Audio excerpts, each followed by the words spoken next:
Good morning, everyone. I'm back again to put my persuasion skills to good use and hopefully inspire you all to sign up to Project Truth this year, 2024.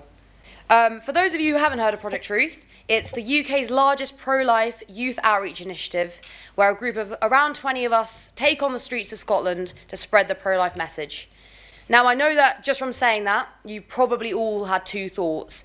The first one, and not that many people in this room are like, get me on the streets right now, I want to argue with everyone and anyone. And the second one, probably most common, is that sounds great, terrifying, I'll let that weirdo sign up instead. And I hope that I can come in now and change your minds about that. So let me first tell you a little bit about Project Truth. Project Truth is all about shedding light on the issue of abortion, which is clearly very close to all of our hearts since we all turn up every year into the middle of the country, although the desserts and the double beds are pretty good, I have to say. You get to adventure around Scotland. Okay, I think I just turned it off. You get to... Did I just turn... Yay. Hey! You get to adventure around Scotland, spending time with other young, like-minded people. During the day, we set up a very blue Project Truth stand, life-size model over there. Emma, give us a wave. This is exactly how it looks just on the streets of Scotland, so a bit more rainy. Woo!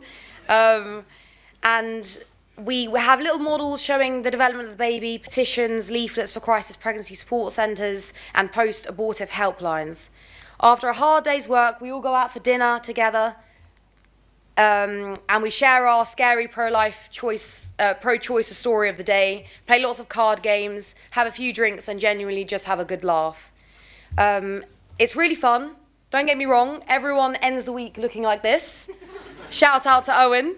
But it's a fulfilling experience and you make lasting friendships, and I think as a team we make a much bigger difference than we could ever imagine.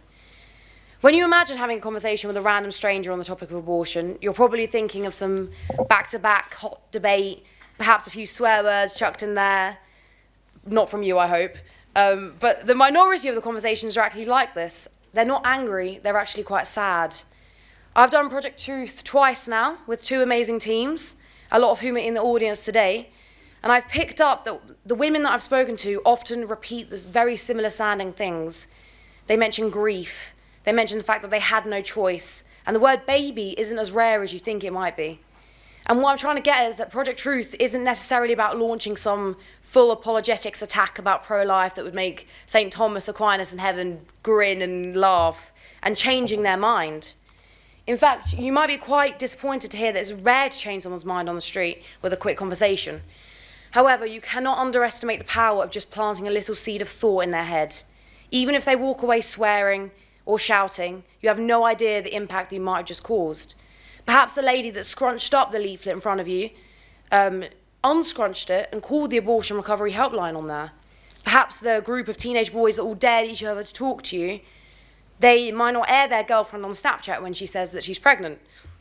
Perhaps the kids that enticed by the lollipops, very good strategy, saw the size of the little feet of the 10-week-old baby on there and compared it to their own. Or their father noted down the helpline for financial support in crisis pregnancies for his younger sister. And on the other side of the coin, even the pro-lifers that come up to you might have a change in attitude. The scarily religious man who might decide against calling his granddaughter a murderer at family Christmas dinner. The fact is, we're dealing with real people here, and real people come with history, a lot of pain and hurt surrounding abortion, a lot of confusion, a lot of sadness masked by anger. Simply by being there, you are showing the world that one, somebody cares enough to stand up for the unborn, and two, pro-lifers aren't just some small group of bearded American men wearing MAGA hats and, shouting outside of abortion clinics, like the media want them to believe. It's us. We're the chosen representatives for our unborn brothers and sisters. And you know what? It's working. People are waking up to this. Not only are major public figures prepared to come out and take a stand, but Roe v. Wade overturned last year brought the issue into light again. And people, especially young people, are starting to question the insistent narrative on abortion in the media. The pro-life movement is growing. Look at how many young people we collect every year here. And the massive turnouts for the March for Life around the world are really impressive. Also, don't forget that we have truth on our side. So no matter if you're in Washington, D.C. marching for life with 100,000 people, or the only pro-lifers among your family, friends. We must all have the courage to stand up for the truth, even if it means standing alone. So if you're waiting for your call to courage, here I am. I'm calling you to put pro-life into action and make a real difference, even if it's just one mother, boyfriend, grandma, sister affected by abortion. The sign-ups for Project Truth 2024 are over there in the very blue tent. Go for it. Thank you for listening.